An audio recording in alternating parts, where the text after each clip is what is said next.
Hello YouTube, my guest today is Tez Ilyas. Tez achieved phenomenal success with his debut stand-up show, Tez Talks, up at the Edinburgh Festival, and that has since been adapted to be a highly acclaimed radio series on BBC Radio 4. He is currently on tour with his equally brilliant follow-up show, Made in Britain, so head over to tezilyas.com to go and get tickets for that, see when he's in a town near you. You should go and see it, you will not regret it. Alright, thanks for coming on the show, Tez. Thanks for having me, Dave.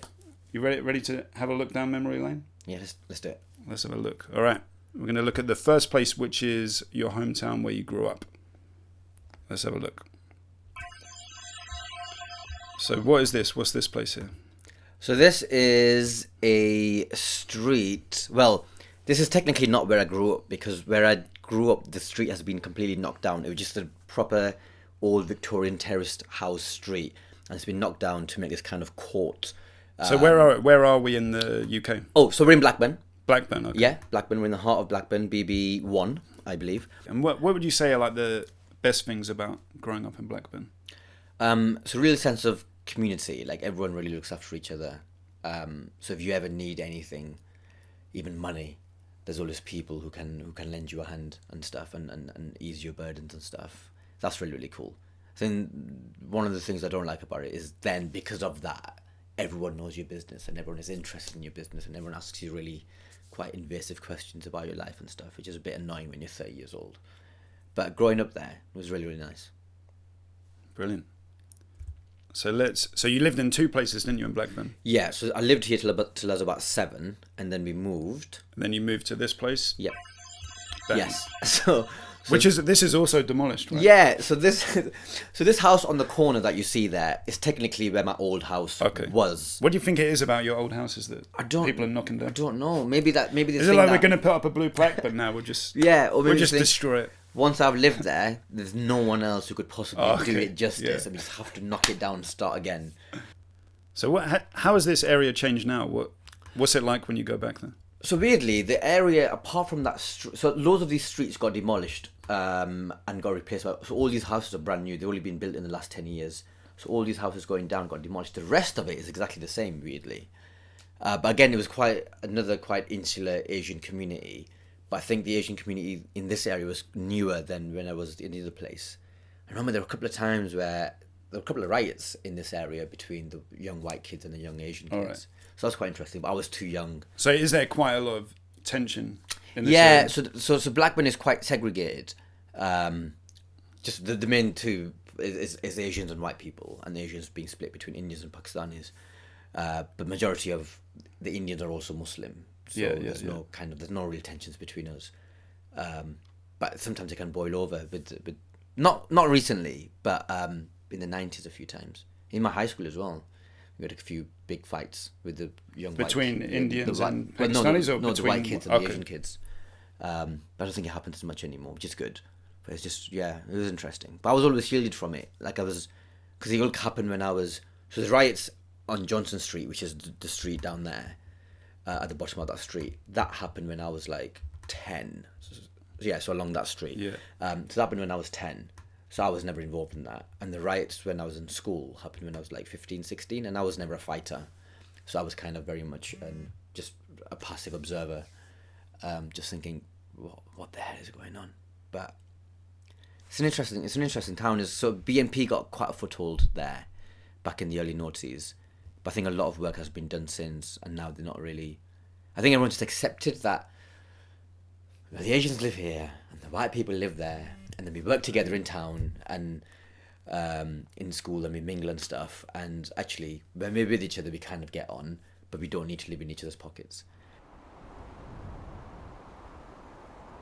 So now we're going to go to the next place, which is your favourite place in the world. Yeah. All right. Where is this, Tez? What are we looking at now? This is Lancaster University. Why is this your favourite place in the world?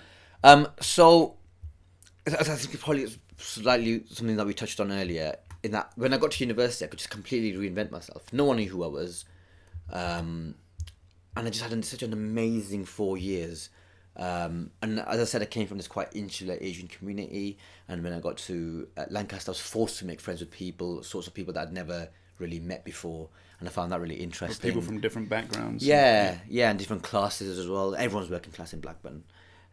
So I had friends like from the spectrum of the class system, which I never really thought about. Look, I think about it retrospectively. By the time I really thought about it, they were just friends.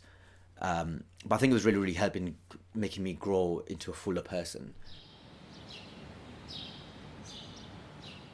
Now we're going to go to the next place, which is your least favourite place in the world. Okay. You ready? Yeah. Let's go. Oh, Dubai. Yeah. Which is kind of an odd choice, possibly. But look, Dubai is an amazing place. It is an amazing, wonderful place where a lot of... It was a desert 40 years ago, and now it's practically the Las Vegas of the Middle East. It is phenomenal, the changes that have happened there. And I went to Dubai in 2009 for a friend's wedding, and I had a great time. My friends, so the groom had like 20 friends with him, the bride had 20 friends with her, all kind of a similar age. We got on really well, we had a wonderful time, the wedding was phenomenal. But it's just, the problem I have with Dubai is that it is built on modern slavery, and particularly exploitative of South Asian countries, Pakistan, India, Bangladesh, and the Philippines. And they build everything that you see, but they have no rights. But then, every civilization has been built on exploitation and slavery. So it's possibly just because this is happening in my lifetime that I don't like it. Yeah. Yeah, it's easier to enjoy the fruits of what's happened if it's a long time ago. Exactly. Yeah. I mean, our country that we live in has been built on the exploits of the empire. Yeah. But, the empire was dead by the time you were born. It's easier to forget about as long as you're not looking right. But it's just literally happening in front of our eyes.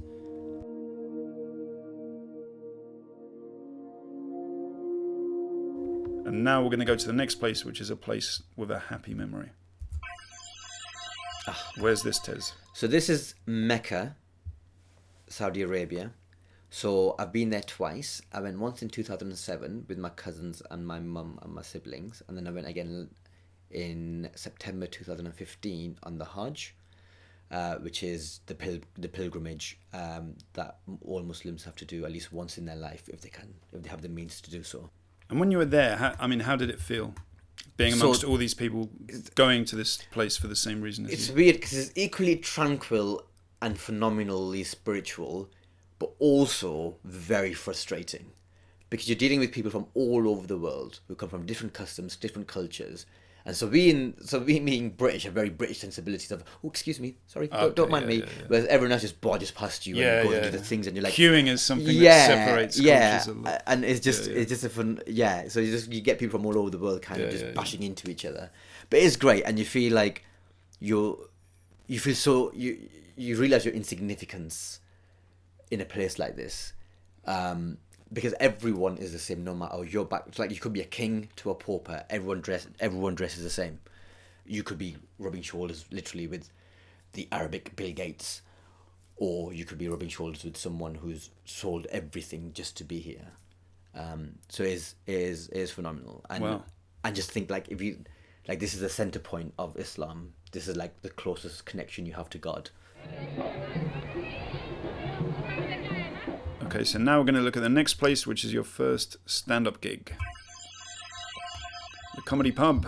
Yes, the Comedy Pub in Piccadilly Circus. All right. So I started stand-up in 2010. How I did it was I came to London in 2007, moved back up north for a year, and then moved back down again. I came back down the second time. I kind of felt like I needed a hobby in the evenings to kind of pass my time. And I came across a stand-up workshop online, and I just thought to myself, well, people always tell me I'm funny. Worst case scenario, I'll meet some new people and I'll make a fool of myself. I can live with that. My friends came, and I remember telling them to sit at the back and be inconspicuous. They came with T-shirts made. For real? Saying, with Tez. Like a stag do. Yeah, and sat at the front. And I'm like, why would you do that? And also, looking back now, everyone else must have thought, what a dickhead. I'm not going to laugh at that. We're not going to laugh at him. Go on then. You fucking fans. Make us laugh. Actually went alright though, but it was just, I think 'cause it was everyone's first ever gig, so there was a lot of goodwill in the room. Yeah. Like the set was probably diabolical, but it gave me confidence to carry on. Now we're gonna look at a place with a life-changing moment, and this is Pakistan, right? This is Pakistan. Which isn't on Google Street View. Shame on That's you, why Google. we've got this beautiful aerial view. So So you can imagine we're kind of flying above it, and you can tell me why this is a life-changing We're parachuting in. So this is a village called Bokan in the district of Jhelum in Pakistan. But the reason I brought it up here is because back in 2008, I actually got married in Pakistan. I had an arranged marriage. In here? In this village, Yeah. yeah. I had an arranged marriage, which has since not worked out, and I am now a divorcee. So I'm literally a statistic. How old were you when you got married to So I was her? 25 when I got married. Okay. And it's one of those things that I was kind of asked to do, and I kind of thought about it not enough clearly. But then the problem is I'm so open-minded that I thought, oh, this is a fabulous new adventure that I will make work. Unfortunately, didn't quite work out. But that happened here. And it was a massive wedding, proper traditional Asian wedding with like 500 guests going out on a horse and stuff. It was wearing all the amazing clothes. It was really, really, the wedding was amazing.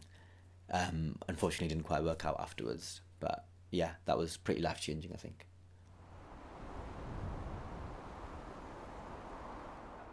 And now we're going to go to the next place, which is a place that scares you, Tez. Let's go. All right, we all know where this is. Yeah, so this is the White House in the capital of America. So I probably don't need to explain much why this scares me at the moment. In 2017, we have a president in the United States who is almost a parody of a bad B movie. It's a scary, scary time, I think, for a lot of, not only for me as a young Muslim, but also for a lot of different people, from women, LGBTQI people, Mexicans, Latinos in general, I think, Native Americans, just anyone who's probably a bit of a liberal snowflake. Just a very, very scary time at the moment. But just feel like the entire world is regressing to a more right-wing position. This is happening in Europe, across even Western Europe. It's happening in parts of Asia, Africa. The rise of ISIS is probably linked to this sort of populism and right-wing ideas and being more tribal and stuff. You know, so how do we reach those people who want to vote in this way? Not only in America, but here in this country. And like France are about to go to elections, and Marine Le Pen apparently is polling quite well. Oh, so really? How do you stop? Yeah, it's... Because it's tribalism, isn't it? Yeah, I think, when it's gone that far in that direction, it's hard to... Yeah, as you say, it's hard to imagine what you would need to do to change someone's mind. Yeah, because who thinks in that way. facts don't work. Exactly, that's the scary thing. So then what then? If I can't prove it, with truth and facts, then what do you do then? Yeah. Yeah, I mean, I don't have the answers, but it's just, it's scary. All right, let's get away from here as quick as we can. Thank you. Now we're going to look at a place that you find peaceful. Yes. So...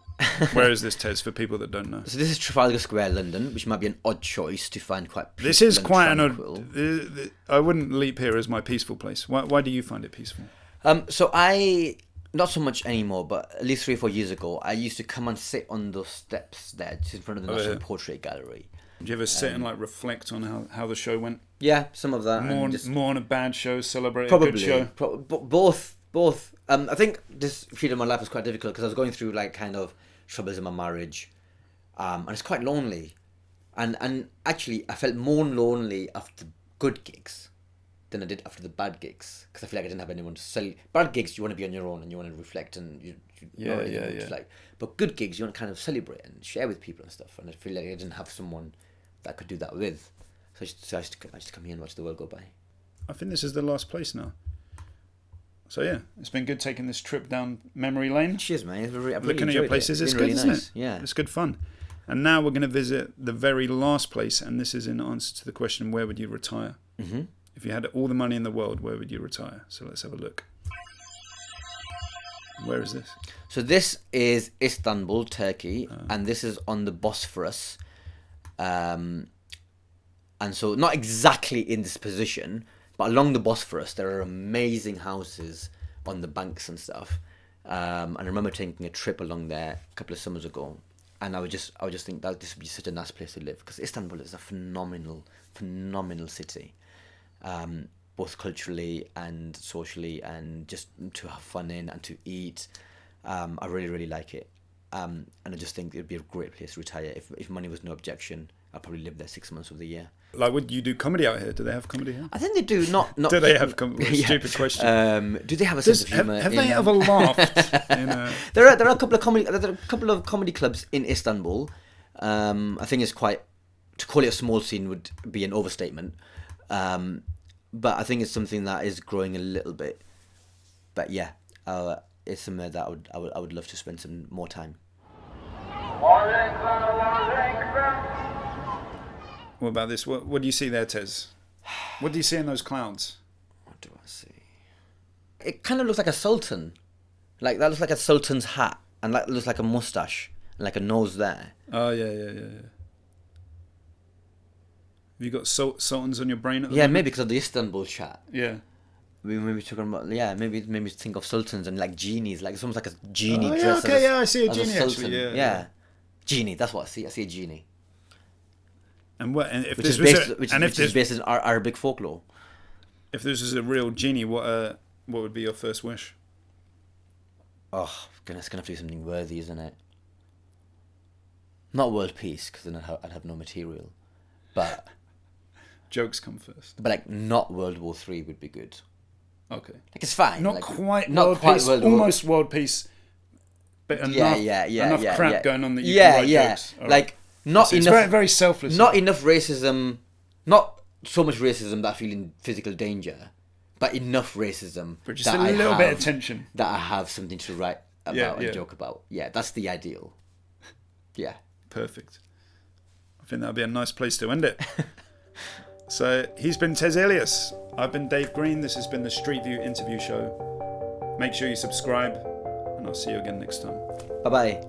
Good night.